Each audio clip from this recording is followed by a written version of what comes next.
खाना पीना ननी मन लागे रात रात भर अखिया जागे खाना पीना ननी मन लागे रात रात भर अखिया जागे हो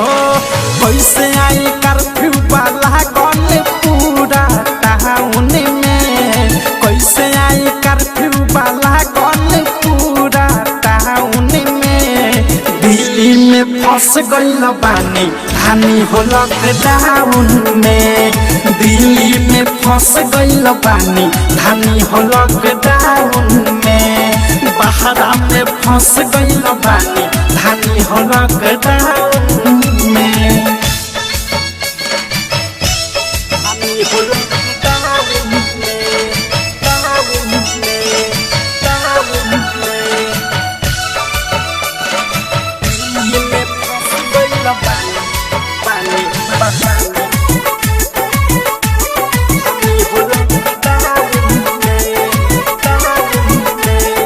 निकली ना बहरी पे महारी के डरे कैदी खानी कमरा में रहे के पहरे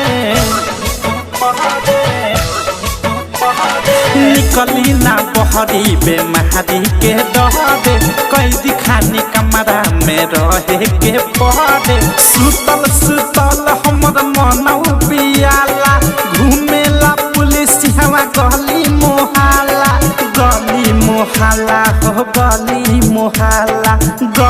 मोहल्ला हो गली मोहल्ला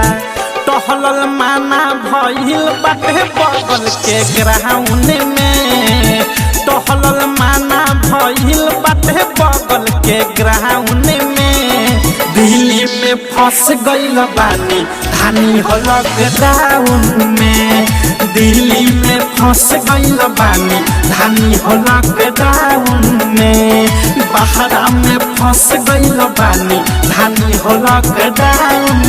में हानि हो लॉकडाउन में नित्या रिकॉर्डिंग स्टूडियो ननौरा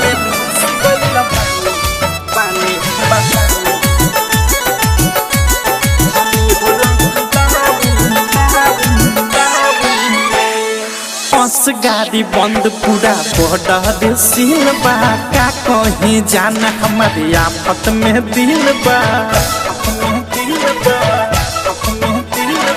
बस गाड़ी बंद पूरा बॉर्डर सील बा का कहीं जाना हमारे आफत में दिल बा कितना हम खुनवा पर मन बहालाई आइल गइल माना बा कहवा हम जाई कहवा हम जाई हो कहवा हम जाई कहवा हम जाई हो कहवा हम जाई मोह से औध से गाना सुने ले कम साउन में अनुराग नित्या गाना सुने ले कम साउन में दिल्ली में फंस गइल बानी हानि हो लॉकडाउन में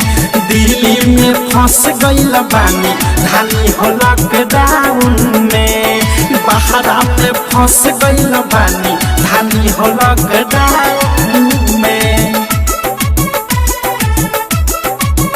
खाना पीना ननी मन लागे रात रात भर अखिया जागे खाना पीना ननी मन लागे रात रात भर अखिया जागे हो कैसे आई कर्फ्यू वाला गन पूरा टाउन में कैसे आई कर्फ्यू वाला गन पूरा टाउन में दिल्ली में फंस गइल बानी हानि हो लॉकडाउन में दिल्ली में फंस गइल बानी हानि हो लॉकडाउन में बहरा में फंस गइल बानी हानि हो लॉकडाउन में।